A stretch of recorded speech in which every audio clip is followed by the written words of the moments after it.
सद्बुद्धि, सन्मार्ग और कार्य का संकल्प देना, अडिग रहे विश्वास तुम पर, ऐसा अंतः कर देना। मेरे हृदय में आने में तुम्हें कोई संकोच न हो। हे गुरुदेव, मुझे नज़रों से दूर कभी न होने देना। हे गुरुदेव, मुझे नज़रों से दूर कभी न होने देना।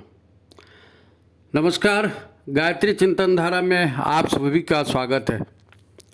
मित्रों, कुछ भाइयों ने नवरात्रि साधना पर वीडियो बनाने का सुझाव दिया था। अब दिमाग में यही आया कि गायत्री महाविज्ञान है, इतना सारा साहित्य है, सारे साहित्य में साधना के विधि विधान पूरे दिए हुए हैं, है ना, जो प्रभावी हैं। एक बहन जी ने कहा कि भाई आप जो है आप इस ढंग से बोलते हो कि वो बड़ा अच्छा लगता है और जल्दी समझ में आता है। तो भाई ये अपना मंतव्य है किसी का, मैंने ध्यान नहीं दिया और ये चल रहा था। अभी तैयारी चल रही दूसरे वीडियो की तैयारी चल रही। लेकिन कल एक ऐसी घटना घट गई कि फिर मेरे को लगा कि नहीं, ये साधना पर तो वीडियो देना चाहिए, बनती है बात, वीडियो देना चाहिए, लोगों को समझ में तो आए। अब देखो, कल कि वो शाम की घटना मैं आपको बताता हूँ और आप ध्यान से सुनिए, बड़ा मज़ा आएगा। कल शाम को हमारे पास एक गंदी बस्ती है, वहाँ पर से हम लोग शाम को घूमने जा रहे थे। तो एक आदमी ऐसा कीचड़ से लथपथ जो है घर में आया और लोग उसको पकड़ने की कोशिश कर रहे थे, लेकिन वो सबको हटा रहा था दूर। और जब घर के पास आया तो उसकी पत्नी निकली बाहर, उसको पता चला कि इसको घर वाला पी के आया है। तो मैंने कुछ नहीं किया है, तो वो बोलती है ये कपड़े तुम्हारे कैसे खराब हो गए? बोले ये सब विकास है। बोले कपड़े खराब हो गए, इसमें विकास क्या है? बोले पता नहीं आजकल ये कैसे करते हैं, बीच सड़क में नाली बना दिया इन्होंने, और सड़क भी ऐसी आड़ी टेढ़ी, आदमी चले तो चले कैसे? अब तो बोले वो ठीक है चलो अंदर चलो। वो उसको अंदर ले गई, बेचारी नहलाई धुलाई, जो भी उसके कहा होगा। तो एक थोड़ी देर के लिए खड़े हो गए, लेकिन मज़ा आया उसको कि अच्छा सड़क लोगों ने आड़ी टेढ़ी बनाई और नाली को बीच में बना दिया। यानी सारी गलती सरकार की, सारी गलती नगर निगम की, मेरी कोई गलती नहीं। मैं तो सीधा चलते हुए आ रहा था। यानी एक कॉमेडी जैसा लगता है और ऐसी घटनाएं प्राय होते रहती हैं। लेकिन दिमाग में एक बात आया कि इस आदमी में जो यहाँ गिरा है और जो नगर निगम को गालियाँ दे रहा है, सरकार को गालियाँ दे रहा है कि ये लोग मूर्ख हैं, इनको सड़क बनाना नहीं आता, क्या ऐसी हालत हमारी नहीं है? मतलब शराब एक ऐसी चीज़ है कि जिसको आदमी पी लेता है, उसको चाहे मज़ा आता हो चाहे जो भी होता हो, लेकिन उसको वो पी लेता है तो उसका दिमाग ख़राब कर देता है और वो शराब उसकी चाल को भी ख़राब कर देती है। लेकिन क्या शराब ही ऐसी चीज़ है जो दिमाग को और चाल को ख़राब कर देती है? केवल शराब से? और ऐसी चीज़ जिसमें सारी दुनिया फिर आपको षड्यंत्रकारी लग रही है, सब लोग दुश्मन लग रहे हैं, वो शराब पीने से? क्या केवल इसी से ऐसा होता है? आपको मालूम है कैसे चला जाता है, पर आप चल नहीं पाते हैं क्योंकि शराब आपको चलने नहीं देती। आपने देखा होगा शराबी को बेचारा एक कदम संभाल के रखता है, फिर मुंह टेढ़ा करेगा, मेरा को कोई ये तो नहीं समझ रहा है शराबी, फिर दूसरा पैर रखेगा और वो ऐसे ही जगह पैर रखता है जो गलत होता है और फिर वो गिरता है, फिर बोलता है सॉरी। तो ये जो शराबी का जो रोल होता है, आपने 50 बार देखा होगा। क्या ये रोल हमारा नहीं है? क्या हम भी ऐसा ही नहीं करते? ये मेरी सास ने गलती कर दिया, ये मेरे भाई ने गलती कर दिया, ये मेरा लड़का ख़राब हो गया, ये मेरी पत्नी ख़राब हो गई, ये गवर्नमेंट ने ऐसा कर दिया, ये पड़ोसी ने ऐसा कर दिया। सारी शिकायतें हम भी करते रहते हैं। हमको कोई शराबी से कम नशा नहीं है। हमको जो है शराबी से कम नशा नहीं है। तो फिर मेरे दिमाग में आया कि यार वीडियो बनाना चाहिए, तो इस पर एक वीडियो बनाया जाता है। इमरजेंसी में वीडियो बना रहे, क्योंकि नवरात्रि तो चालू हो गई, अब 2 ही 3 दिन बचे, मुद्दा मिल गया, हमने कहा बना देते हैं। क्या है, मन, बुद्धि और व्यवहार है ना, ये बड़ी महत्वपूर्ण चीज़ें हैं, और यही भटकते हैं। मन भटकती है, बुद्धि भटकती है, व्यवहार भटकता है नी। कैसे भटकता है? नशे से। हमारा कौन सा नशा है? हमारे पास ढेर नशा है, दारू नहीं पीते तो क्या हुआ? किसी को प्यार का नशा है, किसी को अहंकार का नशा है, घमंड का, किसी को अपने ज्ञान का, विद्वता का नशा है, किसी को धन का नशा है नहीं। कोई बदले की भावना में ऐसे जी रहा है कि उसको दूसरा कोई दिखता ही नहीं है, उसको लगता है कि ये जो कर रहा है ये उल्टा ही कर रहा है। क्या क्या होते रहता है जीवन में, क्या ये सब नशा नहीं है? प्यार का अंधा सुसाइड कर लिया, प्यार का अंधा घर छोड़ के भग गया है, अहंकार का अंधा मार दूंगा तेरे को, छोड़ूंगा नहीं, और ज्ञान का अंधा अच्छे अच्छे उभरते हुए लोगों की बलि ले लेते हैं। इसको कुछ नहीं मालूम जी, ये तो अभी आया है, ये तो नया आया है, इसको क्या करना है। किसी ने जाके ऊपर अधिकारियों के साथ फ़ोटो खिंचा लिए, देखो मेरा उसके साथ फ़ोटो है, देखो मेरा उसके साथ है, मैं तो इतने दिन का, मैं फलाने दिन का। ये सब नशे की बातें हैं, इसका वास्तव में आपके चाल चलन से क्या लेना देना है? चाल चलन से क्या ले, ये सब आप करेंगे, यही सारा दिमाग में होगा, फिर कहेंगे सड़क आड़ी टेढ़ी है, नाली बीच में आ गई, पड़ोसी खराब हो गया, दोस्त खराब हो गया। नहीं, ऐसा नहीं है, ऐसा नहीं है। केवल शराब का नशा नहीं है, ये इनको मनोविकार इसलिए कहा ही जाता है क्योंकि ये मन में विकार पैदा करते हैं। शराब भी मन में विकार पैदा करती है, दिमाग में विकार, फर्क क्या है? शराब तो फिर भी 2-4 घंटे में उतर जाती है, इनका नशा तो और भी नहीं उतरता, इनका नशा और भी नहीं उतरता। बदले की भावना, अगले जन्म तक आदमी बदला लेने के लिए फिर पता नहीं सांप बन जाता है, बिच्छू बन जाता है। आज हम नवरात्रि साधना की बात करने जा रहे हैं। नवरात्रि साधना का वाकई बहुत महत्व है, बहुत महत्व है, और अभी खास करके इसलिए ज़्यादा महत्व है। एक तो नवरात्रि का काल है, हमारे यहाँ दोनों नवरात्रियों को साधना के लिए अति उत्तम माना गया है नी। और अभी चैत्र नवरात्रि का समय है। आपको मालूम होगा, अपन पिछले भी वीडियो बना चुके हैं कि सूर्य पर लगातार बहुत विस्फोट हो रहे हैं, और ये अब ये नासा ने कह दिया, वैज्ञानिकों ने कह दिया, ये अलग बात है। वो लोग क्या कहेंगे, वैज्ञानिक लोग, वो लोग तो ये कहेंगे कि भाई हाइड्रोजन के परमाणु हैं वो हीलियम में परिवर्तित हो रहे हैं, और हीलियम में विस्फोट हो रहा है, और इतना तेज ये होगा, और इतना तेज रेडिएशन ये होगा, वो होगा। नहीं, ये अपनी जगह वो ठीक है, लेकिन जो ग्रहों की स्थिति है और जिस हिसाब से हर 11 साल में ऐसी स्थिति आती है जो सूर्य में इस तरह के विस्फोट होते हैं, लेकिन इन विस्फोटों से बहुत ज़्यादा प्रमाण में ऊर्जा का विसर्जन होता है, बहुत ज़्यादा ऊर्जा का। देखो जितने ज्योतिषी सब ने भविष्यवाणी की है ना, अब भूकंप होंगे, आ गया वो चीन के पास, जापान के नीचे, क्या नाम है उसका वो देश, वहाँ भूकंप आ ही गया। भारत में भी इतने सारे जगह पे भूकंप की बातें हो रही हैं, अतिवृष्टि की वो बातें हो रही हैं, दुबई में बाढ़ आ रही है। तो ये सारी जो चीज़ें हैं ये भौतिक परिवर्तन के दिख रहे हैं। अब स्थूल जगत में इतना परिवर्तन है, तो आप सोचो सूक्ष्म जगत में कितना परिवर्तन होगा, सूक्ष्म जगत में कितना परिवर्तन होगा। तो ये सूर्य की ऊर्जा से केवल विध्वंस नहीं होता है भाई, सूर्य की ऊर्जा के साथ प्राण आते हैं, और प्राण से तो व्यक्ति कितने बड़े बड़े काम कर सकता है, कितने बड़े बड़े। जो सामान्य व्यक्ति है वो ज़्यादा पानी गिरा तो रोएगा, ज़्यादा हवा चली तो रोएगा, ज़्यादा धूप निकली तो रोएगा, लेकिन जो बुद्धिमान व्यक्ति होता है वो चलती हुई हवा से बिजली बना लेता है, हैं?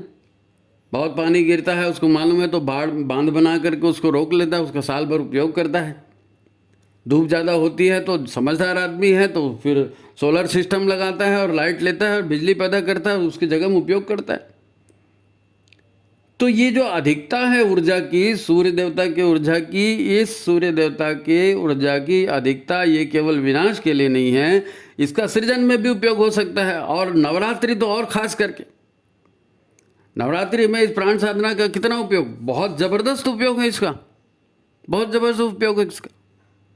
आप दरअसल साधना को क्या समझते हैं? आप सामान्य व्यक्ति जो है ना, तुम नवरात्रि करते हो जी? हाँ मैं करता हूँ। अच्छा ठीक है, क्या करते हो? एक टाइम खाता हूँ, चप्पल नहीं पहनता हूँ, है ना, और टीवी नहीं देखता हूँ, और दुनिया भर की बातें वो बताएगा। नहीं तो फिर कुछ जाप करते हैं, हाँ मैं जाप करता हूँ, गायत्री मंत्र का जाप करता हूँ, या कोई देवी का पढ़ता हूँ, या दुर्गा सप्तशती पढ़ता हूँ। बहुत सारे लोग आपको साधना के अलग अलग अपने तौर तरीके बताएंगे। हम ये नहीं कह रहे हैं कि इन तौर तरीकों का मतलब नहीं है या ये बेकार की बात है, ये सारे हमारे साधनात्मक व्यवहार में आते हैं और सदियों से हम करते आए। लेकिन साधना है क्या? इन सब का उद्देश्य क्या है? आप चटाई में सो गए, या आपने बिना नमक का खाना खाया, या आप पैदल डोंगरगढ़ चले गए, पैदल कहीं और चले गए, इसका उद्देश्य क्या है? साधना किस चीज़ के लिए होती है? साधना किस चीज़ के लिए होती है? साधना अपने आप को बेहतर बनाने के लिए होती है। वो जो शराबी सड़क में चल रहा था ना, वो बेचारा एक एक पैर ठीक से रख रहा था, उसको लगता है कि मैं ठीक से पैर रख रहा हूँ, लेकिन वो गड्ढे में गिरता है, नाली में गिरता है। हम भी तो ऐसे ही करते हैं। हमारी चाल चलन कौन सी अच्छी है? कौन सी अच्छी? एक 18 साल के लड़के को पूछो तुमको ये आता है, ये आता है? कि बोले हाँ नहीं मैं छोटा था तो मेरे से गलती हो जाती थी, उस समय किया था। अब वो 18 साल का बच्चा वो अपने 6-7 साल के बच्चे के उम्र में जो कुछ ने किया उसको गलत बोल रहा है, और 28-30 साल का आदमी वो 17-18 साल की गलती को बोला अरे यार वो नए नए जवानी आ रही थी, वो गलती से हो गया। और वो 40-50 साल के लोगों को पूछोगे अरे उस समय कहाँ होश था, ऐसी लड़की दिखाई, ऐसा लड़का दिखा, मेरे को ऐसा लगा ये जॉब है, उस समय गलती होगी। आदमी हमेशा अपने पिछली गलतियों को बताते रहता है कि पहले मैंने गलती की, अब मैं गलती नहीं कर रहा हूँ, और वो लगातार गलतियाँ ही करते रहता है। जैसे शराबी को है ना, एक पैर उसने रखा फिर दूसरा रखा, वो अपने दिमाग से सोच रहा है कि मैं ठीक कर रहा हूँ। यही हमारे साथ होता है, और यह जीवन में नहीं होना चाहिए। इसके लिए जीवन को साधना पड़ता है। जीवन को साधना माने क्या? जीवन चलता है मन से, बुद्धि से, संस्कार से, है ना, और जो ऊर्जा हम संग्रहित करते हैं उससे। तो उसका लेवल ठीक रखना, ताकि हम हमें जो भी आयुष्य मिला है 70-80 साल, 100 साल, 50 साल का, इसमें हम ऐसी जिंदगी जिए जो हमारे लिए भी हितकर हो, लोगों के लिए भी हितकर हो। कम से कम खुद तो नली में ना गिरे। वो बोलते हैं ना, सब कुछ लुटा के होश में आए तो क्या किया। आज के आदमी का यही हाल है। बुढ़ापा हो जाता है, उसके बाद वो बताता है अरे उस समय ये गलती हो गई, उस समय ये गलती हो गई, उस समय ये गलती हो गई। दूसरों के बारे में कहो मैंने तो तेरे को बताया था ऐसा मत करना। अरे तो तू उसको बताया था ऐसा मत करना, फिर खुद ने क्यों किया? सब होशियार चंद होते हैं, दूसरे की गलती दिखाते हैं, खुद की गलती समझ में नहीं आती। तो खुद की गलती साधना से समझ में आती है। खुद की गलती साधना से समझ में आती है। गुरुदेव का साहित्य आप पढ़ेंगे, सत्साहित्य आप पढ़ेंगे, सत्संग में जाएंगे, तो उसका क्या असर होता है? मन बुद्धि पर उसका असर होता है ना। लेकिन आप एक बार साधना में गए, सत्संग में गए, या आपने कोई किताब पढ़ ली, या आप ने कोई एक नियम बना लिया कि हाँ मैं ऐसे ऐसे कर रहा हूँ, तो वो कर रहे हो उतना काफ़ी नहीं है। जो कर रहे हैं वो क्रिया है। जो भी आप कर रहे हैं, आपने भंडारा लगाया, भंडारा लगाना एक क्रिया है। चंदा ले रहे हो, चंदा लेना एक क्रिया है। जाप कर रहे हो, जाप करना एक क्रिया है। आप सामने वाले को बोलते हैं ना रुक जा ये 10 मिनट रुक जा, मैं ज़रा जाप करके आता हूँ, तो 10 मिनट रुक जा, जाप करके आता हूँ। आप माला लेके बैठे हो, आपको वो 10 मिनट वहाँ इंतजार, कब मोती खत्म हो जाएंगे तब। उससे आपका क्या फ़र्क पड़ा? भीतर में कोई फ़र्क पड़ा? भीतर में कोई फ़र्क नहीं पड़ेगा। ये क्रियाएं हैं। क्रियाओं के साथ अगर भावना की शक्ति नहीं है, भावपूर्ण क्रियाएं नहीं हैं, तो क्रियाएं परिणाम कैसे देंगी? क्रियाएं परिणाम कैसे देंगी? देखो आपको एक बढ़िया ये एक और उदाहरण बताता हूँ। आजकल क्रिकेट का बहुत जोर चल रहा है। वो एक कोई बालक है यादव, वो आया, वो 156 किलोमीटर प्रति घंटे की रफ्तार से बॉलिंग कर रहा है। बीच में बहुत सारे वो यादव और 4-6 लड़के नए नए एकदम आए, छोटे छोटे गांवों से आए, और ऐसा दमदारी से क्रिकेट खेल रहे हैं कि इसके पहले के पीढ़ी के जो लोग हैं, सहवाग हैं, सुनील गावस्कर है, सचिन तेंदुलकर हैं, और ये दूसरे लोग, ये लोग भी गौरव करते हैं कि अरे ये नया नया लड़का आया और ये रिकॉर्ड तोड़ रहा है, ये रिकॉर्ड तोड़ रहा है। ये कैसे टूटता है रिकॉर्ड? सहवाग से जब पूछा गया तो सहवाग ने ये कहा था कि मैं सचिन तेंदुलकर देख के क्रिकेट सीखा, मेरे अंदर में एक जज्बा जगा कि ये हुए हैं, मेरे को भी करना है। तो अपने से जो श्रेष्ठ है, अपने से जो उच्च स्थान पर है, उसको देख करके आदमी कुछ क्रियाकलाप करता है, कुछ सीखता है, कुछ नॉलेज लेता है, कुछ प्रैक्टिस करता है, और उसके बाद लगातार लगातार प्रैक्टिस से अपने भीतर वो योग्यता पैदा करता है। ये साधना भी वही है। आप जाप कर रहे हैं, आप भूमि पर शयन कर रहे हैं, आप अस्वाद व्रत कर रहे हैं, आप मौन व्रत कर रहे हैं, जो भी आप कर रहे हैं, इनका हेतु है, इनका हेतु है। देखो क्रिकेट में क्या होता है, क्रिकेट का खेल है, एक बैट्समैन होता है बैटिंग करने वाला, एक बॉलर होता है बॉलिंग करने वाला। सबको मालूम है बॉल ऐसे फेंकना है, सबको मालूम है वो बॉल फेंकेगा तो तुमको मारना है, तो सब लोग चौके छक्के मार लेते हैं, सब डबल सेंचुरी ट्रिपल सेंचुरी मार लेते हैं। अरे भाई, बॉल आ रही है, मारना है, मेरे को मालूम है, लेकिन मारते नहीं बनता। क्यों नहीं बनता? क्यों नहीं बनता? वो शराबी पैदल पहली बार थोड़ी चल रहा था, वो कई बार चला है, लेकिन उसके पैर डगमगा रहे थे। क्यों डगमगा रहे थे? है नहीं? हमारे से गलतियां क्यों होती हैं? आपको मालूम है कि ऐसे क्रिकेट खेलना है, लेकिन आप नहीं मार पाएंगे, क्योंकि उसके लिए प्रैक्टिस चाहिए। मन को साधने के लिए प्रैक्टिस चाहिए, विचारों को साधने के लिए प्रैक्टिस चाहिए। और वो प्रैक्टिस कहाँ से आएगी? सत्संग से आएगी, नो डाउट। गुरु से आएगी, नो डाउट। प्राणाकर्षण से आएगी, नो डाउट। तो करिए। प्राणाकर्षण के लिए सबसे बढ़िया मौका है नवरात्रि का, गुरु के मार्गदर्शन के लिए सबसे बढ़िया है नवरात्रि का मौका। करिए। आप इस उद्देश्य से करिए कि मुझको साधना करनी है अपने आप की। नहीं, मैं तो काली की साधना करता हूँ, मैं दुर्गा की साधना करता हूँ, मैं हनुमान जी की साधना करता हूँ। अरे वो सब सधे सुधाए हैं, वो सब सधे सुधाए हैं, उनकी साधना करोगे? हैं? वो जैसे कुत्ते को सिखाते हैं ना, डॉगी हाँ वो बॉल लेके आ, डॉगी हाँ जब तक तेरे को बिस्किट नहीं दूंगा ये नहीं करना। तो तुम भगवान को ऐसा समझ के रखे हो कि तुम्हारी काम होगा तो तुम भगवान को बोलोगे और भगवान दौड़ के तुम्हारा काम करेंगे। भगवान की साधना नहीं होती।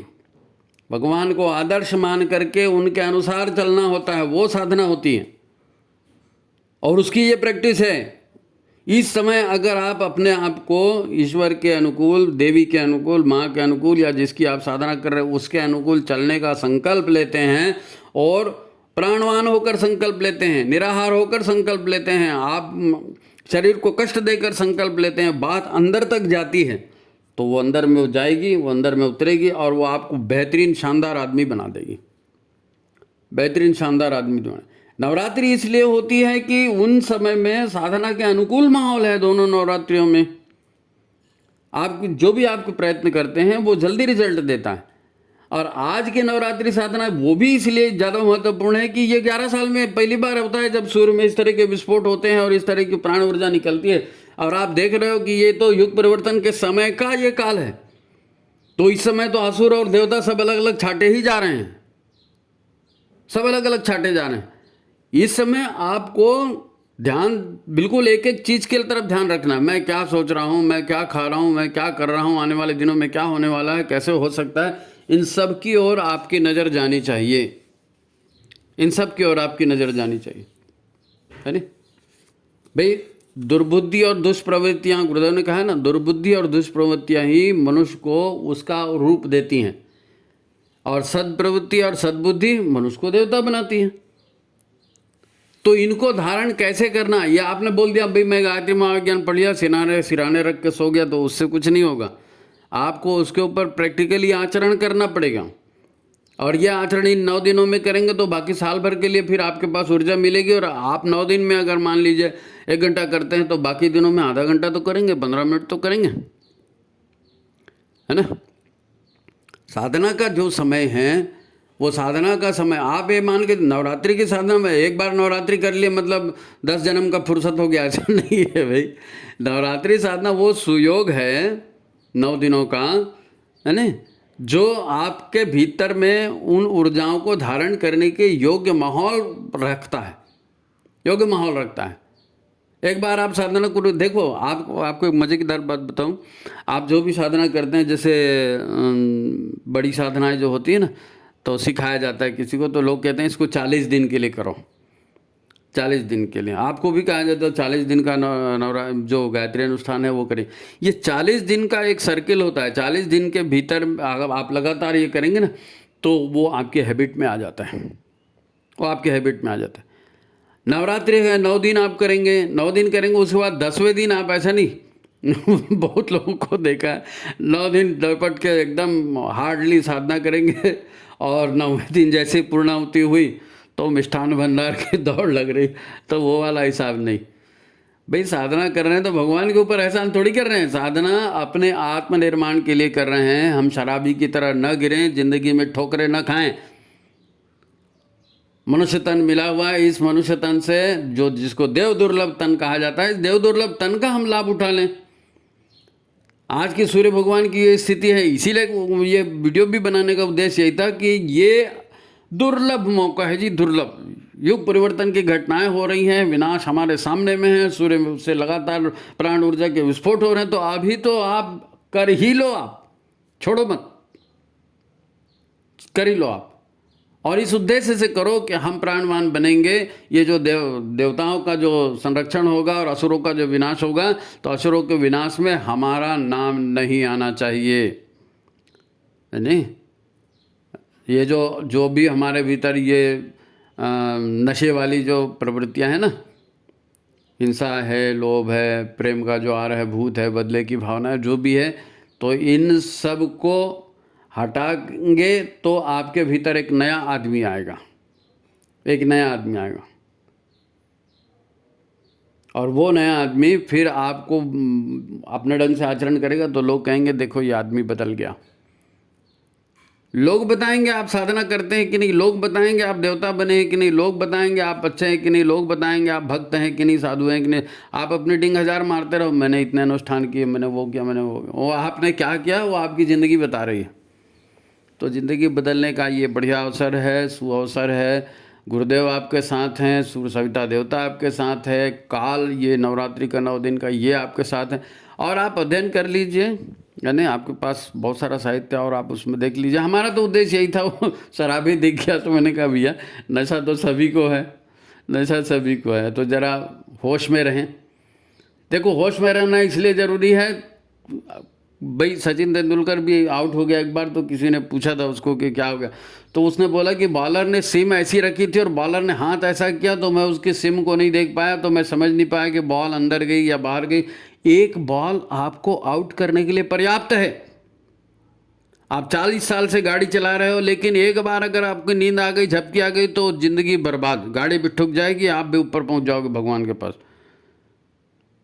एक गलती, इसीलिए तो जागते रहो, सतत जागरण। आप सोए मतलब खोए।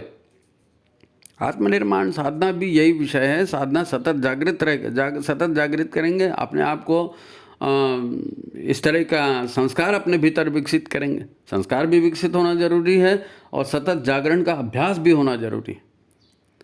तो ठीक है, अन्य वीडियो भी हैं अपने, उसमें बहुत कुछ दिया जा चुका है। आपको मैं कुछ 2-4 लिंक और डाल भी दूंगा, आप देख लेंगे डिस्क्रिप्शन बॉक्स में। आज के लिए इतना पर्याप्त है कि ये नवरात्रि साधना आपकी चूके मत, करबद्ध विनंती है। आप अपना भला चाहते हैं, अपने परिवार का भला चाहते हैं, गुरुदेव का भी कोई काम करना चाहते हैं, तो आपको सशक्त बनना पड़ेगा, सामर्थ्यवान बनना पड़ेगा। उसके लिए ये साधना आप करें, ये साधना आपके लिए कल्याणकारी हो। इसी बात के साथ ये बात समाप्त करते हैं। सभी को प्रणाम, नमस्कार। आपकी साधना सफल हो, ये भगवान से कामना है।